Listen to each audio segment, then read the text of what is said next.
হয় না, এবার ভোট মানে জয় না, এবার ভোট মানে শপথ। জুলাইয়ের সনদে হ্যাঁ বলো।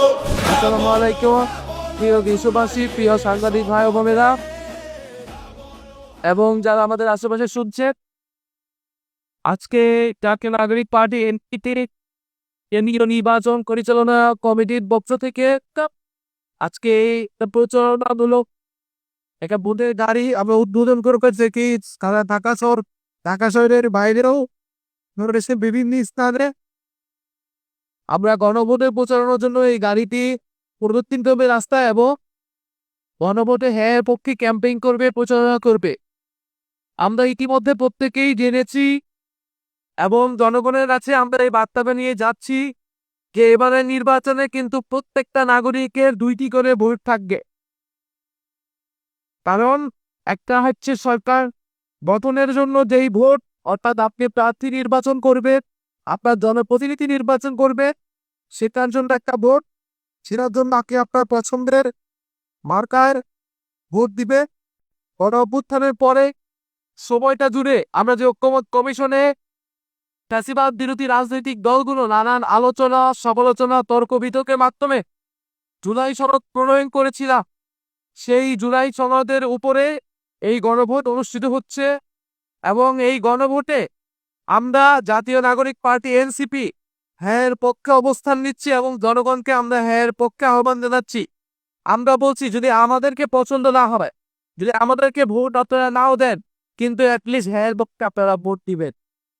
দল মত নির্বিশেষে আমাদের প্রত্যেকের দায়িত্ব এই হ্যাঁ পক্ষে ভোট দেওয়া, কারণ হ্যাঁ পক্ষে ভোট দিলে সংস্কার প্রক্রিয়া আগাবে, জুলাই সনদ বাস্তবায়ন হবে।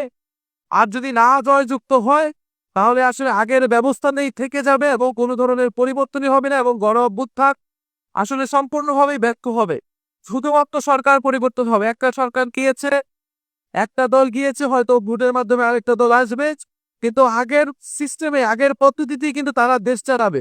তবে সবচেয়ে ভালো মানুষটাকে যদি সরকারে বসানো তাহলে সে দেশের বহু পরিবর্তন করতে পারবে। কিন্তু আমরা দেখতে পাচ্ছি কোনো বিশেষ রাজনৈতিক দল তারা ন্যায়ের পক্ষে কথা বলা শুরু করছে। তারা ইনিয়ে বিনিয়ে নানাভাবে ন্যায়ের পক্ষে, মানুষ যাতে ন্যায়ের পক্ষে ভোট দেয়, তাদের কর্মীরা যাতে ন্যায়ের পক্ষে ভোট দেয়, সেটার জন্য প্রচারণা করার চেষ্টা করছে। তারা প্রথমে বলল যে সরকার নিরপেক্ষ থাকতে হবে, সরকার হ্যাঁ পক্ষে কথা বলতে পারবে না। এই বিশেষ দলই যখন সংস্কার কমিশন হয়েছিল তখন তারা বলেছিল এই সরকার কেন সংস্কার করবে, গণ অভ্যুত্থানের পরে কোনো সংস্কারেরই প্রয়োজন নাই তারা বলেছে। কিন্তু আমরা বলেছিলাম সংস্কার করতে হবে, সংস্কারই গণ অভ্যুত্থানের প্রধান এজেন্ডা, বিচার সংস্কার। ফলে এখন তারা ন্যায়ের পক্ষে পরোক্ষভাবে বলার চেষ্টা করছে। আমরা বলবো এই ভুলটি করার চেষ্টা করবেন না। আয়ের পক্ষে যারা থাকবে তারা নির্বাচনেও জয়ী হতে পারবে না বলে আমরা বিশ্বাস করি। হ্যাঁ, আপনাকে নির্বাচনে জয়ী হতে হলে অবশ্যই হ্যাঁ পক্ষে থাকতে হবে, সংস্কারের পক্ষে থাকতে হবে। যারা ন্যায়ের পক্ষে থাকতে চায়, ন্যায়ের পক্ষে ক্যাম্পেইন করতেছে, তারা আসলে কি বার্তা দিতে চায় এটা আমাদের কাছে স্পষ্ট না। আমরা বলেছিলাম দেশে কথা বলার অধিকার লাগবে, জবাবদিহিতামূলক একটা ব্যবস্থা লাগবে, গণতন্ত্র প্রতিষ্ঠা করা লাগবে এবং আমাদের অর্থনীতিকে সচল করা লাগবে। তারা এখন বিভিন্ন কার্ড দেওয়ার কথা বলতেছে, তারা ফ্যামিলি কার্ড দিবে, কৃষক কার্ড দিবে, কিন্তু এই কার্ডের বিনিময়ে তারা টাকা দেবে, এই টাকাটা কোত্থেকে আসবে সেটা কিন্তু তারা বলতেছে। অর্থাৎ তারা শুধু খরচ কোথায় করবে সেটা বলতেছে, কিভাবে ইনকামটা হবে, কিভাবে এই আয়টা হবে সেটা কিন্তু তারা বলতেছে না। আমরা মনে করি জনগণ এবার সচেতন। মানুষ 16 বছর ধরে ভোট দিতে পারে নাই, ফলে মানুষের ভোট এবার কিনা যাবে না এবং সস্তা কোনো প্রতারণা করেও মানুষকে নিজের দিকে অ্যাট্রাক্ট করা যাবে না। মানুষ খুব সচেতন ভাবে এবার ভোট দিবে।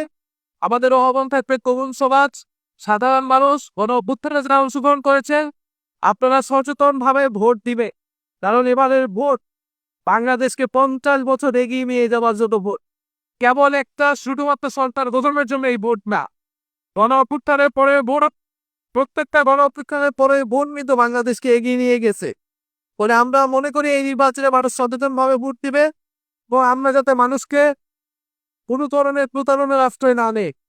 দেশের সত্যিকার অর্থে যে সমস্যাগুলো রয়েছে, অর্থনীতির সমস্যা, দেশের কৃষি সমস্যা, কর্মসংস্থানের সমস্যা, এই সমস্যাগুলো নিয়ে আমরা কাজ করব। জাতীয় নাগরিক পার্টি এনসিপি সেই প্রতিশ্রুতি সবসময় দিয়ে এসেছে আমরা চাই দেশে চাঁদাবাজি দুর্নীতি এগুলো থাকবে না, সেটার জন্য জবাবদিহিতামূলক ব্যবস্থা লাগবে। প্রশাসন নিরপেক্ষ হতে হবে, পুলিশ বিচার ব্যবস্থা নিরপেক্ষ হতে হবে। আপনাকে কোথাও চাকরি পেতে হলে ঘুষ দিতে হবে না, আপনার কোনো পারিবারিক আপনার মামা খানু লাগবে না, স্বজন বিধি লাগবে না। কিন্তু আমরা এই কয়েকদিন আগেও কিন্তু শুনেছি এই সরকারের সময়ও এই প্রাথমিক পরীক্ষার একটা পরীক্ষা প্রশ্ন ফাঁস হয়েছে। অর্থাৎ সেই আগের ব্যবস্থাটাই এখনো বহাল আছে, কারণ জবাবদিহিতামূলক কোনো ব্যবস্থা আমরা প্রতিষ্ঠা করতে পারি না। ফলে এই নির্বাচনে যদি হ্যাঁ জয়যুক্ত না হয়, তাহলে কিন্তু আমরা আগের ব্যবস্থায় রয়ে যাব, সেই হাসিনার ব্যবস্থায় রয়ে যাব। আমরা কেউ হাসিনার ব্যবস্থায় থাকতে চাই? আমরা নতুন গণতান্ত্রিক ব্যবস্থায় যেতে চাই, আমরা নতুন বন্দোবস্ত প্রতিষ্ঠা করতে চাই, এবং আমরা বিশ্বাস করি 11 দলীয় জোট নির্বাচনে বিজয়ী হয়ে এই নতুন ব্যবস্থা প্রতিষ্ঠা করবে। সংস্কারে শুধু জুলাই সনদ নয়, শুধু জুলাই সনদ আদেশ নয়, বরং এছাড়াও যে নানান সংস্কার কমিশনের প্রস্তাবনা ছিল সেগুলো নিয়ে আমরা কাজ করব, সেগুলো বাস্তবায়ন করব। এবং জনগণের প্রতি আমাদের আবারও আহ্বান, অনুরোধ, আপনারা এবার বিচার বিবেচনা করে আপনারা ভোট দিবেন এবং দল মত নির্বিশেষে গণভোটে হ্যাঁ দিবেন। আমরা সবাই গণভোটে কি দিব? গণভোটে হ্যাঁ দিব। গণভোটে হ্যাঁ, হ্যাঁ এর পক্ষে শক্তি ইনশাল্লাহ এবার নির্বাচনে বিজয়ী হবে এবং সরকার গঠন করবে। আসসালামু আলাইকুম।